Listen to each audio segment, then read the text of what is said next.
હાલો મિત્રો, તો હું છું ભીખુ ભાદરકા ગાંડી ગીર ને જો તમારા ભીખલો ભાદરકો જેસલમેરની ગલીઓમાં હુર બોલાવે તો અહીં કિલ્લે આવ્યા તો તમને બતાવું. લો કિલ્લે આવી ગયા છે. જો જેસલમેર.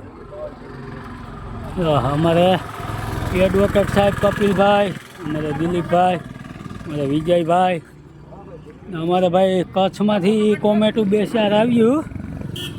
અમારે તિરલભાઈ ખાનપરા, અમારે ઉમિયાજી ડાઇનિંગ હોલ. તો તિરલભાઈ કે ભીખુભાઈ કે આપણી હોટલ વે તમારે જમવા આવવાનું છે. અને અમારે અર્જન કુમાર, ભાવેશભાઈ વાજા, તો 4-5 જણાની કોમેન્ટ આવી. તો બધા મિત્રોને ખૂબ ખૂબ આભાર. તો ભાઈ કચ્છમાં આવીશું ને તો પૂકા હે તો તમારે અહીંયા આવીશું. તો જો જેસલમેરમાં ફૂડ બોલાવીએ. જો અમારે એડવોકેટ સાહેબ જો ફોટા પાડીએ. અમારે જો આ કિલ્લો જેસલમેર હો. તો જય હો ગાંડી ગીર.